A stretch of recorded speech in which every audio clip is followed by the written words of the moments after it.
आला कर्मचारीगण परंपरा रही है कि हम सम्मानित करें। राजीव रंजन सर।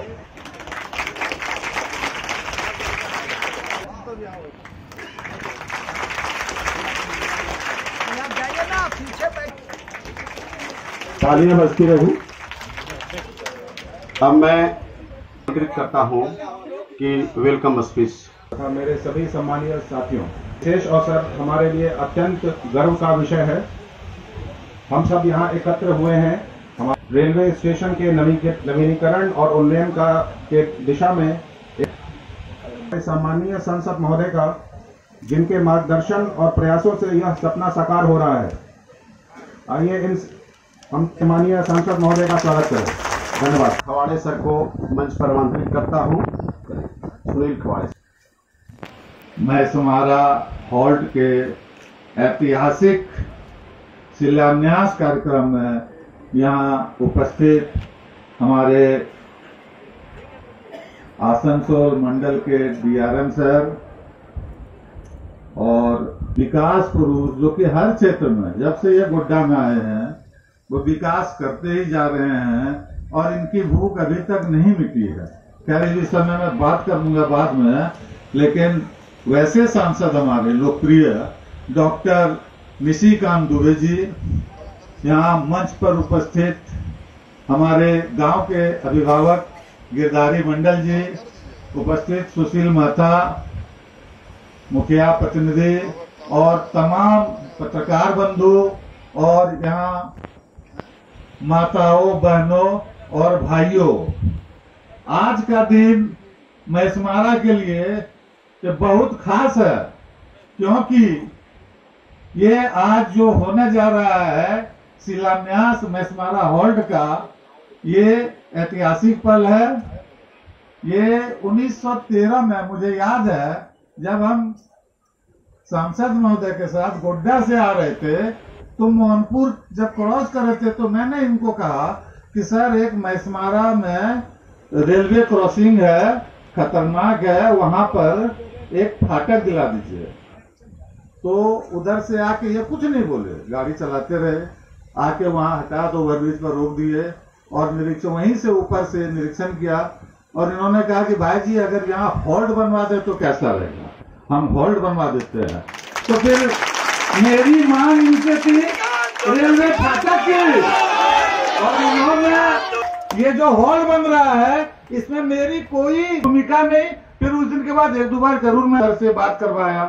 इसमें ऐसा हमारा विकास पुरुष है और इन्होंने जो ये काम किया है, इन्होंने जो ये आज काम किया है, कहते हैं ना कि हथेली पर घास उगाने के जैसा ये काम है।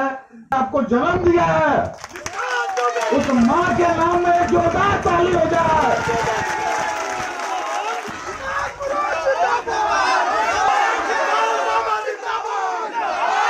मंचासीन आसनसोल डिवीजन के डीआरएम चेतनानंद सिंह साहब, जिनके कारण ये महसमारा गांव और महसमारा हॉल्ट दोनों प्रसिद्ध होने वाला है, जिनके कारण ये बना। वैसे हमारे बड़े भाई डॉक्टर सुनील खवाड़े जी, राजीव, मेरा जन्म वैसे देवघर में हुआ। मेरे पिताजी यहीं नौकरी करते थे। बादला साहब हैं यहाँ, रामनंदन बाबू यहाँ वरिष्ठ पत्रकार हैं, उनके साथ मेरे दो मामा जो है प्रोफेसर थे उसी कॉलेज में। मुझे लगा कि मेरे तरफ से ये गलत डिसीजन था कि मुझे यहाँ चुनाव लड़ने के लिए आना था। इसे कोई संभावना नहीं थी कि मैं ये चुनाव जीत नहीं सकता।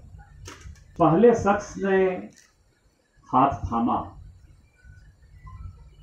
और कहा कि मैं आपको दूंगा, वो डॉक्टर सुनील खवाड़े। उस वक्त भरोसा था 2009 में कि ये जो राजनीति है, इस जो नंबर मंत्री के बड़े भाई हेमंत सोरेन जी के बड़े भाई दुर्गा सोरेन जी के कारण यहाँ जेएमएम और कांग्रेस का समझौता तोड़ा था, खुद खड़े हुए यहाँ आगे हुआ, नहीं तो सभी की सभी विधानसभा हार। और फाइनली 6000 वोट से जीत।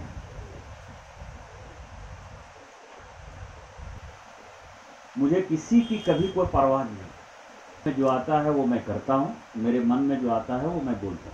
भगवान का संयोग देखिए कि हमेशा कुछ न कुछ अच्छा घटित होता है।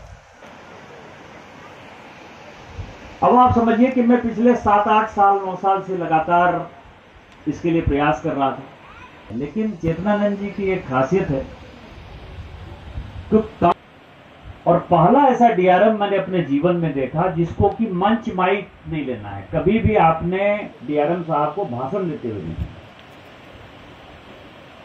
ये आए, मैंने कहा कि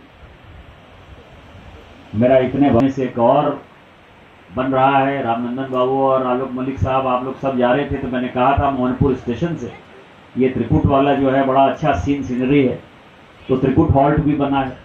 डीआरएम जो है वो रेलवे के लिए जो है वो डीएमएसपी टाइप चीज है। कहा कि सब आतंकी को मिट्टी में मिला देंगे। ये तो वाड़े जी को बधाई देते हुए कि आपका भरोसा और विश्वास इसी तरह से हमारे जैसे लोगों पर कायम रहे। डीआरएम साहब को और उनकी पूरी टीम को बधाई देते हुए कि कंधे से कंधा मिलाकर जो आपने काम किया, जिसके कारण कि हम मोदी गारंटी को जो है जमीन पर ला पाए, इन सबों के लिए बधाई। जल्दी से ये हॉल्ट बन जाए, सबसे विकसित जगह बनेगा जहां की सुरक्षा भी मिलेगी, जहां लोगों को अच्छे से जो लोग हैं जो रेलवे फाटक के कारण धन्यवाद।